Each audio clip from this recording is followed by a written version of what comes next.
నలుగురికి అనర్హత గుబులు పట్టుకుంది. ఆ 10 నియోజకవర్గాలకు బైపోల్స్ కు సిద్ధమా అంటూ బీఆర్ఎస్ సవాలు విసురుతోంది. అంతలోపే జూబ్లీహిల్స్ బై ఎలక్షన్ వచ్చింది.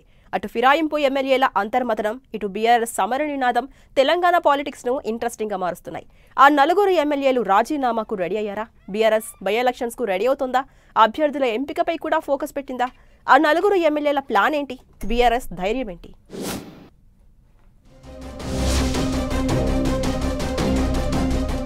ఫిరాయింపు ఎమ్మెల్యేల ఇష్యూ ఎటు టర్న్ తీసుకుంటోంది? ఆ 10 సీట్లలో బై ఎలక్షన్స్ కు సిద్ధమా అంటూ బీఆర్ఎస్ సవాల్. ఆ నలుగురు జంపింగ్ ఎమ్మెల్యేలు రిజైన్ చేస్తారంటూ ప్రచారం. జూబ్లీహిల్స్ బైపోల్ తరువాత ఆ నలుగురు రాజీనామా చేస్తారా? వరుసగా 5 సీట్లకు ఉప ఎన్నికలు రాబోతున్నాయా? Telangana politics every week next level peak కు చేరుకుంటున్నాయి. ఒక పొలిటికల్ డెవలప్మెంట్ తరువాత మరో పొలిటికల్ యాక్టివిటీతో ఇప్పటికే అధికార ప్రతిపక్షాల మధ్య వార్ ఆఫ్ వర్డ్స్ పేలుతున్నాయి. సరిగ్గా ఇదే సమయంలో సుప్రీం డైరెక్షన్స్ ప్రకారం ఫిరాయింపు ఎమ్మెల్యేలకు స్పీకర్ నోటీసులు ఇచ్చారు. దీంతో ఆ నలుగురు ఎమ్మెల్యేలు రాజీనామా చేసేందుకు రెడీ అవుతున్నారన్న ప్రచారం బయలుదేరింది. Khairatabad MLA Danam Nagender, Banswada MLA Pocharam Srinivasa Reddy, station Ghanpur MLA Kadiyam Srihari, Bhadrachalam MLA Tellam Venkatrao MLA పదవులకు రిజైన్ చేసి బై ఎలక్షన్స్ ఫేస్ చేయాలని డిసైడ్ అయినట్లు గుసగుసలు వినిపిస్తున్నాయి. స్పీకర్ అనర్హత వేటు వేసే కంటే ముందే ఎమ్మెల్యే పదవులకు రిజైన్ చేయాలని భావిస్తున్నారు. అయితే జూబ్లీహిల్స్ ఉప ఎన్నికల షెడ్యూల్ విడుదలయ్యాక రాజీనామా చేయాలన్న ఆలోచనలో ఈ నలుగురు ఉన్నారట.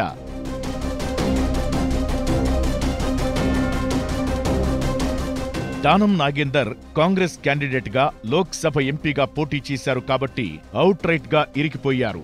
ఇక కడియం శ్రీహరి తన కూతురు కావ్యను కాంగ్రెస్ ఎంపీ క్యాండిడేట్ గా బలపరుస్తూ బీఫామ్ మీద సంతకం చేశారని అంటున్నారు. తెల్లం వెంకట్రావైతే కాంగ్రెస్ కండువా కప్పుకుని ఎంపీ ఎన్నికల్లో ప్రచారం చేశారు.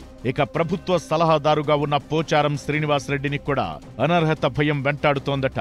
Same time Banswada local politics తో పాటు చేరికప్పుడు ఇచ్చిన హామీలను అమలు చేయలేదని ఆయన అసంతృప్తిగా ఉన్నారట. ఇలా ఈ నలుగురు స్పీకర్ వేటు వేసే కంటే ముందే పదవులకు రిజైన్ చేసి ఎన్నికలకు రెడీ అవ్వాలన్న ఆలోచనలో ఉన్నట్లుగా టాక్ వినిపిస్తోంది.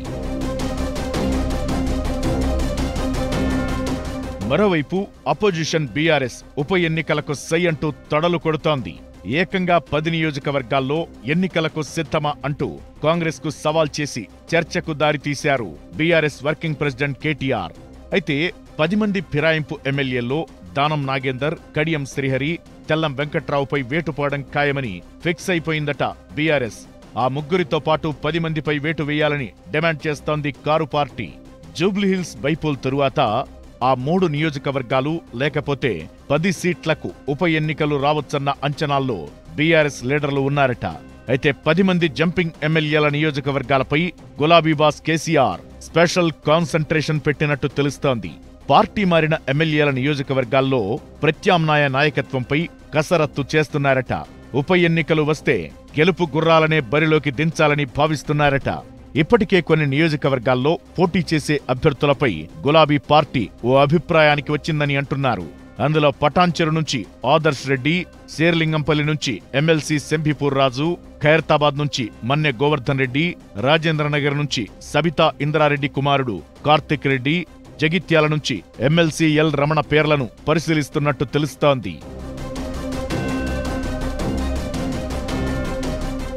ఇక భద్రాచలంలో రేగా కాంతారావుకు, స్టేషన్ ఘన్పూర్లో మాజీ డిప్యూటీ సీఎం రాజయ్య, బాన్సువాడ నుంచి ఆర్టీసీ మాజీ చైర్మన్ బాజిరెడ్డి గోవర్ధన్, గద్వాల నుంచి హనుమంతు నాయుడు పేర్లను పరిశీలిస్తున్నట్టు తెలంగాణ భవన్ వర్గాల టాక్. చేవెళ్ల నియోజకవర్గం నుంచి కొత్తవారికి టికెట్ ఇచ్చే ఛాన్స్ ఉందని పార్టీ వర్గాలు చెబుతున్నాయి.